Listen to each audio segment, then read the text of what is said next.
This is Hot Mic. Hot Mic. On the networks of WDAY. Here's Dom Izzo. Welcome back, everybody. Hour 2 of Hot Mic, ready to rock and roll on this Wednesday. Sun's out.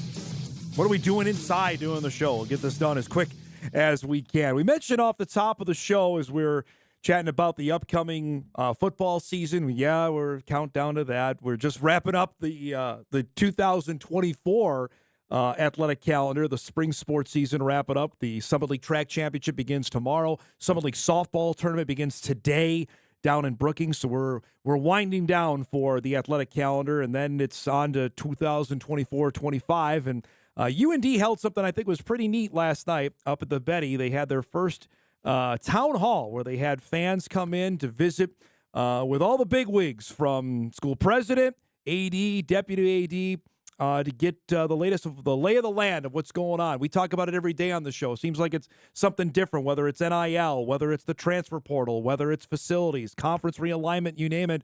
It's a lot to make one who even follows it every day to make their head spin. Guy who tries to keep on top of that is Deputy Athletic Director at UND, Erik Martinson, who was on the stage last night, and he joins us this morning. It's great to see you. We were just visiting off air. Just give me the overview. How did you think last night went? Yeah, hey, thanks for having me. It's always fun to be on here and be able to talk UND athletics and talk with you on all kind of the landscape of what's going on. So last night was interesting. You know, when we kind of thought this, you know, there's other places that do this, other leagues, other sports. You know, some programs do this. And I was like, why not? Like when we hear some people say like, oh, like I wish I could ask this question. And truthfully, we wanted to show that we're front facing, we're approachable. Dom, like if there's a question, I know when you have a question, you can text us and say, what the heck's going on with this? Some people don't feel like they have that access to us. And truthfully, we wanted to show that, hey, we're not hiding behind anything. We're not doing anything. We wake up every morning trying to figure out what this thing called athletics is, and how we put North Dakota in the best position possible. And truthfully, I think there's some people that have a lot of great ideas, have a lot of questions, and they're very passionate about what we do in this space. And we wanted the ability for someone that doesn't feel like they can email us or call us or text us, come to the town hall and give us some feedback and give us questions. Because we even, you know, it was Jody Hodgson, general manager of the Ralph, Bill Chaves, athletic director, myself, and then Paul Ralston, director of broadcasting, was emceeing it. And we wanted people to know that they have access to us, and there's a lot of things that are going on. So if you're interested in, you know, what is NIL? What does this mean for North Dakota? What are you doing with facilities? Why did you do this? Why was certain things priced the way they were? Why can't we be in certain spaces of the Alara Center? All of the things that, you know, we've kind of talked about on here previously. Yeah. But some people just want to have, you know, specific questions. And we just want to say, hey, we want to be approachable. We want to talk to you about those things and give answers. And sometimes the answers might not be something that someone wants to hear, or they might not like the answer that we're given, but sometimes that's the reality and where we're at. So, you know, it was great conversation. It was good feedback. We dove into some pieces with even some responses that they wanted to kind of go, you know, double down on and talk through. And again, I think it's just great to be as transparent as possible, because that's what we are. We are front facing. We are serving our passionate fans, and that's what we're there to do. So we also left business cards, you know, at the end. So as people left, we wanted just to show, hey, if you have a question about UND athletics, email erik.martinson@und.edu. Like, you can do that. And people don't feel like sometimes they can. And we respond to every one of them. So I guess the whole point was transparency. So it was unique. I think we learned a little bit about like what kind of setup we can have and what we can do going forward. But there was a good amount of people there, and they had really good questions. And I think we learned a lot. And we were maybe confirmed on some things that we knew, okay, we need to keep going with this. But ultimately, I thought it was great. Was there a overarching question you got multiple times last night? Not multiple times. I think there was some NIL conversations. Hey, what does NIL mean for UND athletics? What does it mean for North Dakota specifically? But then also, what does it mean for the NCAA? where are we going with the NCAA landscape? I think if you follow it at all, like this House versus NCAA piece, Yeah. and what does that mean? Because it feels like it's really hot right now. So we were able to talk really, some good NCAA landscape pieces.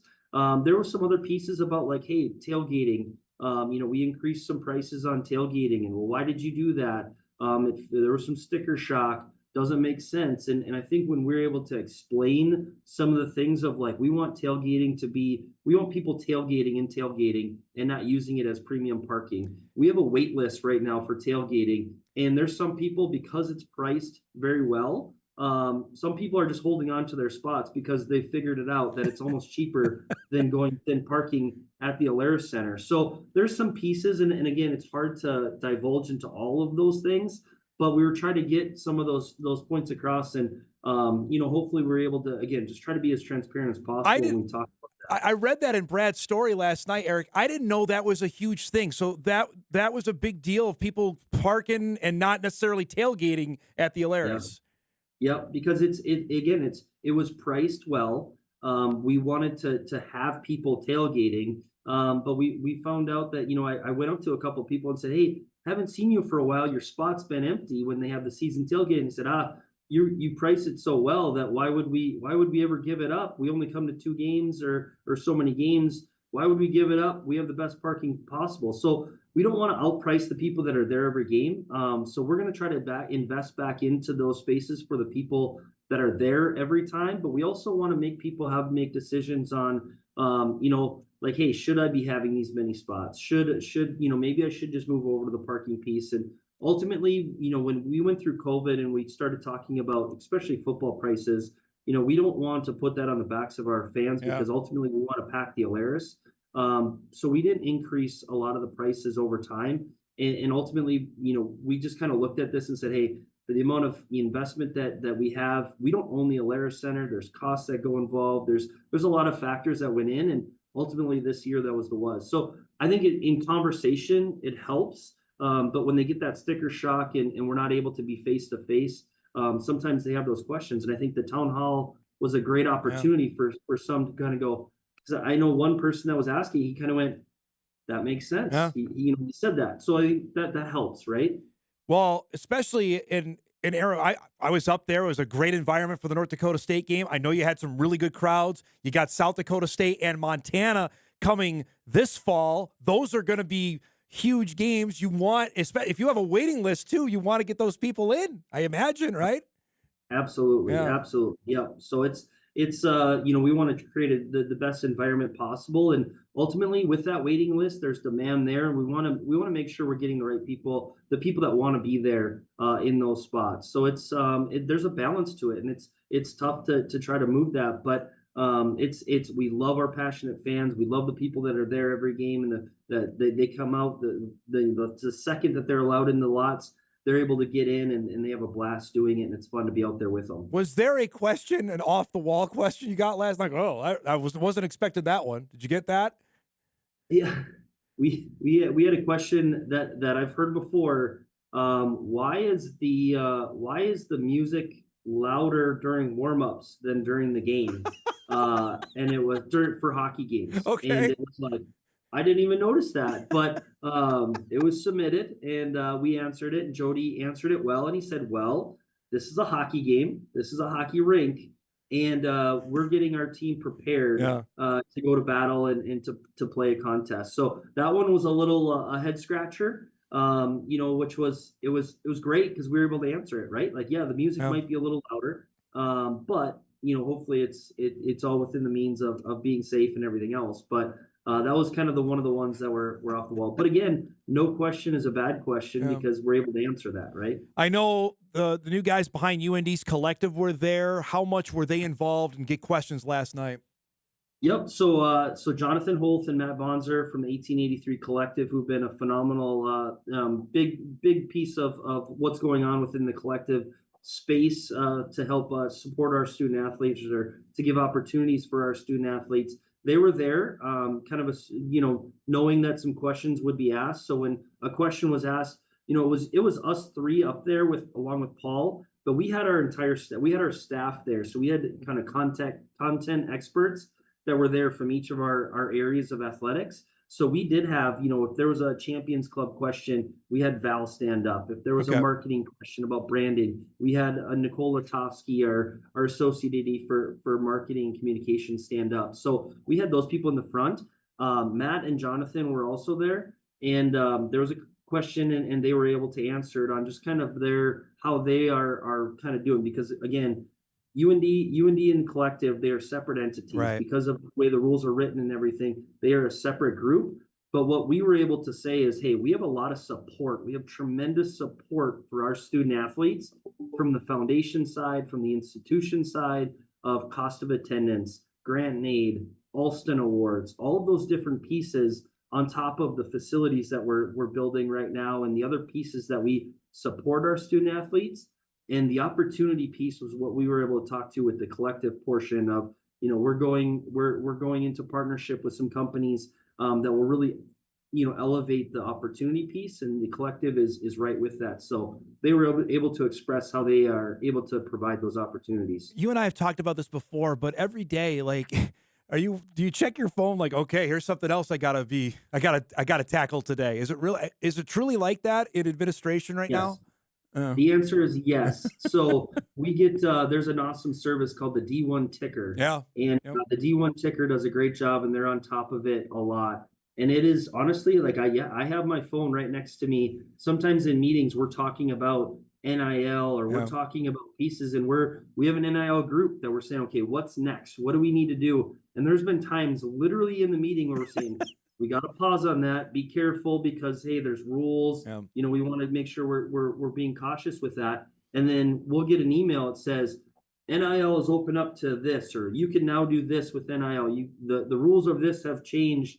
I go back to even the transfer, the multi-transfer. Yep. Right in December, all of a sudden there's an injunction that comes down, and we had a student athlete that was sitting out that year waiting for the answers to come, and all of a sudden, boom, Yeah. it's down, and changes have been made. So we are in, our athletics director, Bill Chaves, there's a lot of people in our area that have been in this industry for decades. I've been in it for a couple of decades. Like it feels like the craziest time is right now, but there's no better time to be in college of athletics, because people care. Like, college athletics is popular. People want to see Yep. what's going on. I think that's what's brought this forward with the TV contracts and the different pieces.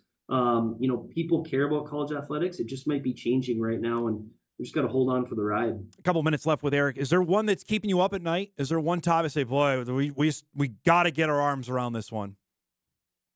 I honestly think it's if you do that, you'll drive yourself crazy. And honestly, we're just along for the ride. And I think North Dakota, the University of North Dakota, is positioned so well to be able to make that ride. And I think the structure of where we're at, it might change in the next 3 to 6 months, but I think we will fall into place. And I think sometimes it's change or die, and you just got to fall into place and figure out what it is. So I sleep pretty well at night, but I worry about some certain things, but I also want to make sure that we're protecting the student athletes, and we're putting ourselves in a position to do well. And I think we're doing that.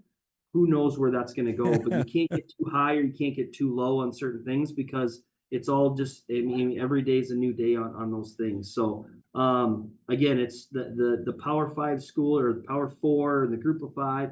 They're going to do what they're going to do, right? And if we call ourselves a different area, like, the NCAA has to figure it out, and we'll evolve with it. You were also the chair of the NCAA hockey committee, so congrats on that. And I know you had your big meetings. Brad was writing about that. That's a topic he and I have talked about forever and a day, is about regionals and the home regionals. It didn't seem it gained any traction. Are you surprised by that? I'm not surprised, maybe disappointed in a way. Okay. I think, our talking points are very strong, especially in the West and where we're at. And it's really not neutral sites. It's off-campus sites. Like, if we're the 4 seed in Fargo and we have to play, and we're playing a 1 seed that's coming from East, how fair is that for that 1 seed? It's not. It doesn't make sense. No. There's too many things. There's too many pieces. We have a thought process and a format that we really want to push forward, and we have pushed forward. But I think that's the frustrating piece is our format works. To have host seats, to have, spread it over the 3 weekends, to do the different pieces. If you have host sites, we have like almost 30 teams would have been able to host at their home site in the last 10 years. That's teams that would never host an off-campus regional. So Oh. I'm not surprised, but it's a little frustrating. With the NCHC playoff format changing, will that, you guys are already on board with it, but to see that playoff format change, will that gain some traction for other schools to say, hey, we can do this? Do you think that would help or no? You would sure hope, and I think we were trying to use that as a springboard to say, how can you say that home sites don't work when most of our conferences are now going to that, right? So, and again, I look to like a Bemidji State and a Michigan Tech. Right. Sometimes the home site does not give you that big of an advantage.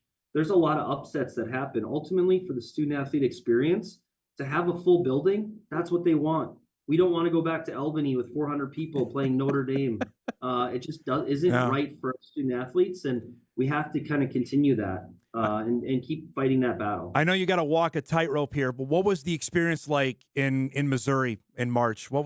As a administrator, as also a deputy AD, what was that experience like for you guys there? It was interesting. I do have to walk a tightrope. I appreciate the question, and I think it's ultimately the building was full. Yep. So that does help. Tickets were wild because we were there, right? You have 3 Michigan schools, 3 big time schools. I just think of what could have been if that was in a bigger building, if that was in a different spot, what could have been. It was fine. Like it's a practice rink for the St. Louis Blues. Like it was fine. The ice was great. The playing surface number one needs to be priority number one, and they took care of that. Everything else is just kind of it's. I always think of it what could have been. So it was okay. Looking ahead here, Vegas is on tap in a couple years for the Frozen Four. Getting out west, is that a thing?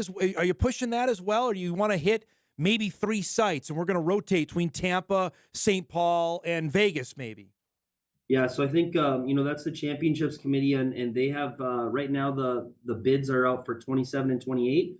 The University of North Dakota is actually hosting with Vegas in 26. So I actually have a meeting right after this to talk to the NCAA and our host people down in Vegas, the Las Vegas events, to talk and keep planning for the Vegas one, because I think we're going to blow it out of the water. I would think so. It's going to be awesome in Vegas for that Frozen Four, and I hope our team's there as well. But yeah, I think there's a push for potentially Seattle, Tampa Bay. They love Tampa Bay. Tampa Bay's a great host. I think they've figured out that people are maybe using their vacations to go to these destinations and watch hockey, and I think that's a good thing for the game because they're selling out on a regular basis now. So trying to find these bigger venues that are in awesome locations is really exciting. What's the biggest thing on tap for the Alaris in your mind? What's the next thing we got to get this done besides the tailgating? What for you is we got to get this done?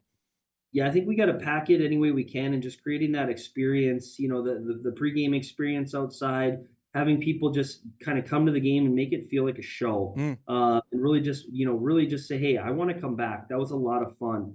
Winning helps. It's having 7 games. Ultimately, we're going to have a 6 p.m. start for the Montana. I was going to ask you that. Thanks for bringing that up, because tell me the thought process on that about getting a primetime game for the Grizz. Yeah, so we said, hey, we have an awesome group called Tamar Sales U, and they're out there selling. They're outbound tickets. So we have an outbound ticket sales team that we need to try to give them opportunities to say, hey, when we have single game tickets and they buy those tickets, how do we get those people to turn into season ticket holders? So we are going to invest significant dollars on the Montana game. We said, what better way to do it than have a 6 o'clock start? We can have a great atmosphere outside. We can have a band. We can have a stage. We can do different interactive pieces, really blow it out of the water and get people to get hooked, because I truly feel like if we get someone hooked, they're going to keep coming back. And once you're in that and you're in that environment, you're going to want to come back. So we're going to try to really blow it out of the water. The Grizz are coming. They're a great competitor, a known competitor. And, you have that 6 o'clock start. We don't normally do those night games. So really make it unique and fun. And who knows, we might have fireworks at the end and have a concert, or just do different things that get the students involved, get the alumni and the fans really going. And and really see what we can do at the Alaris Center. How about a night game the next time the Bison are up there? Can we do that? I'm on board with that. Maybe. Hey, whatever can do it. Yeah. We had a blast the last time you were up here. It was pretty good, man. Do it again. Awesome environment. There's no doubt. It's great to see. I could talk with you for 2 hours, but I know you got a big meeting. So thanks for the time, bud. We'll do this again soon, all right? Appreciate you, man. Thank you. Erik Martinson, Deputy AD at UND, joining us today after the town hall last night in Grand Forks. Some good stuff there. Brad wrote about changing the goal horn at the Ralph. I didn't know that was a thing, but people have always stuff on their mind to talk about. We'll take our final break. We'll come back. We'll wrap things up again. Bison Media Zone coming up at the bottom of the hour with Mike McFeely and myself. Hot Mike, we'll wrap right after this.